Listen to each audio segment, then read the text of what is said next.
Now, I know you may be surprised, but I bought this deck with my own money. Now, mind you, I don't usually do that. If I buy a deck with my own money, I don't generally show the deck. Unless I'm just in love with it and just gotta show it to you guys, or it's something special about it. Now, this one, I'm showing it because I am an Amazon affiliate and I bought this on Amazon.com. So if you would like to get a copy of your own, you will find the link directly underneath this video. But I had to have this deck, and I'm going to tell you why. I have another deck by Crystal Banner, and it's called the Price of Love Oracle. And it is one of my most frequently used Oracle decks. It has the most precise messages. It's just like one of my favorites. I usually frame every love reading with the Price of Love Oracle. So I said to myself, if I love that deck that much, this one is a possibility. But when I started to see people showing it all over TarotTube, I really wasn't drawn to the artwork. The artwork in the Price of Love Oracle, I'm not drawn to either. So I said to myself, well, even though you're not really drawn to the artwork, in this case, you might actually like the messages anyway, since you felt that way about the other deck. So I decided to get it, and it's been out for a while. I mean, I'm late to the party. So I decided to get it and show it to you guys. And we're going to see. I have seen people, here you go, if you want to take a picture of the price in the back of the deck. I've seen people using this. People are pairing it. They're pairing it with different decks, different tarot decks, different oracle decks. Some people are using it by itself to do like daily pulls. Some people are using it for altar work, which I think is really cool too. So today we are going to take a look at each and every card and discuss them.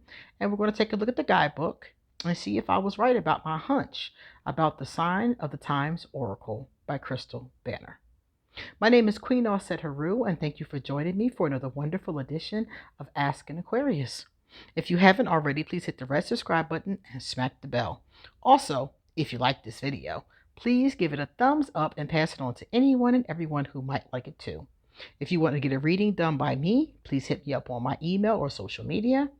And let me see. Underneath this video, you will also find, I told you I'll give you the link to where you can find this deck directly, but I will also give you anything about me.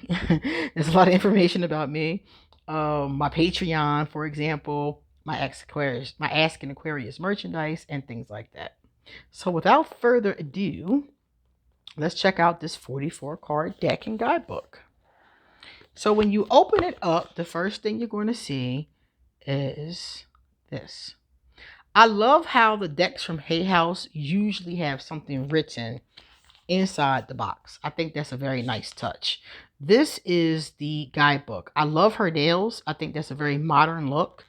The guidebook is not in color, but you have the number, the name, the name of the card, what the card is about, and then you get a whole bunch, a page and a half written about the meanings and additional meanings of each card.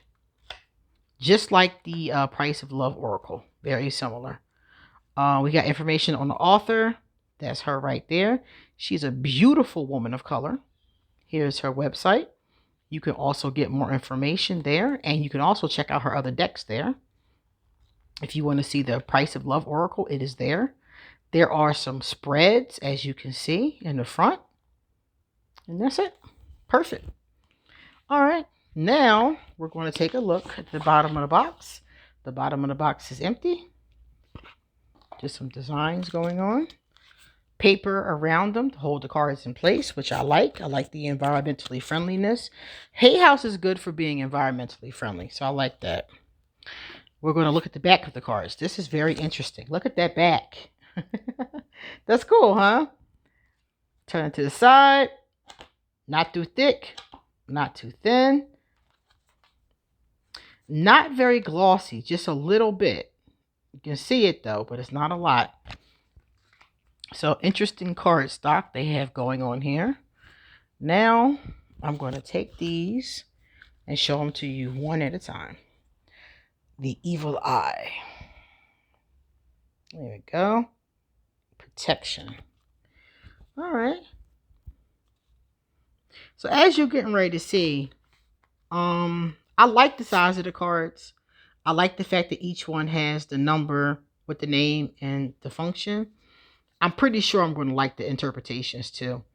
The only thing about these, like I said, is as you can see, the artwork is very minimalist.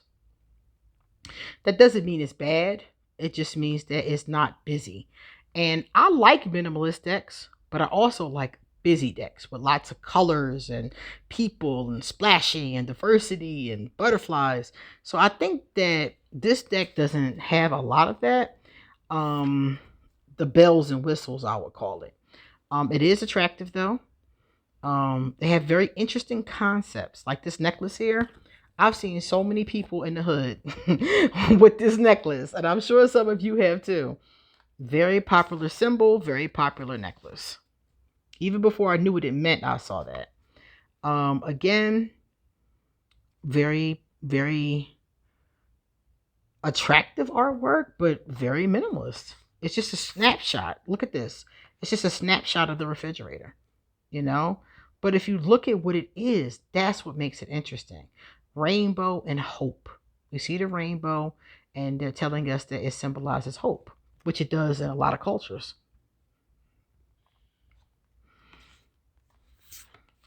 And remember, I told you the other one, Oracle, she has like 4 or 5 decks, if I'm not mistaken.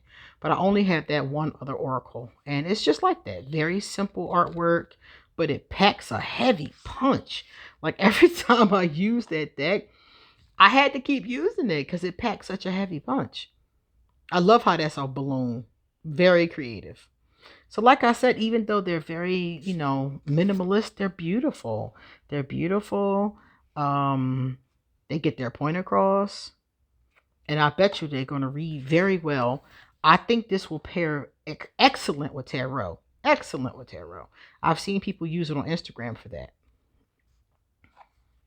So I thought that was awesome. And I've also seen people pair it with more than one deck. I like to pair my decks. I like to do one tarot deck because I don't really feel like I need more than one tarot. So I feel like I like having one tarot deck, and then I might have 3 or 4 oracle decks.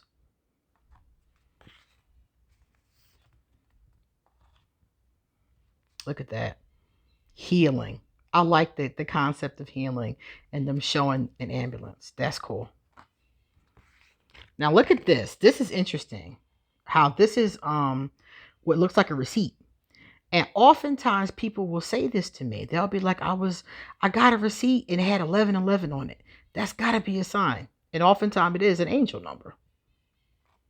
People see them on license plates, receipts, billboards, any place really, clocks, any place you see numbers. People will often ask me, what does this number mean? I keep seeing it. And it's often associated with an angel number. I like that door. I like the anchor for the doorknob. Or the door knocker. That was a cool touch. Yeah, like I said, like this author does a lot of very creative choices with these things. Like these keys here being opportunity. And many of us have. My keychain looks like this. And I have that same exact key on my keychain. So it's very relatable. And that's what I like about her work. It's minimalist, but it's down to earth.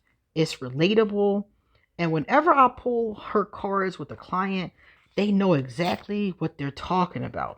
I always explain, of course, what it's talking about. And sometimes I'll even read the guidebook interpretation to them. Ugh, I love the fuzzy dice. Isn't that cool? But you can look at this and tell what it's talking about without a lot of without even reading the guidebook. This is the kind of deck that an intuitive person would do very well with. Somebody who didn't know anything about cards and was like, you know what? I just want to use these. I'm not even going to use the guidebook. I'm just going to use these.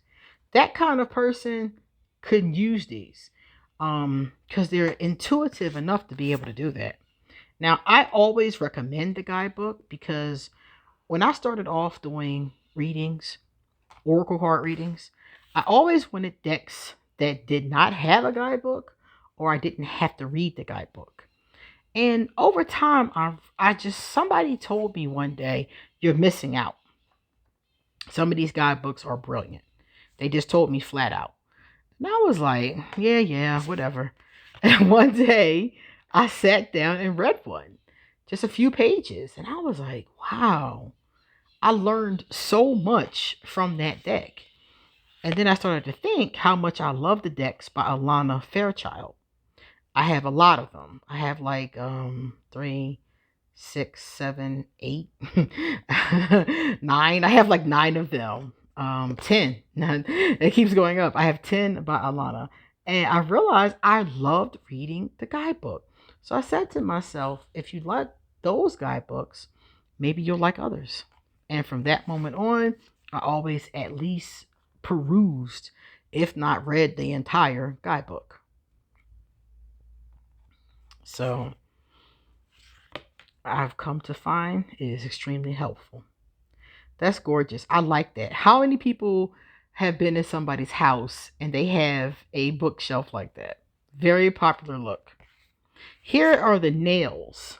So this is Joy. Okay, cool.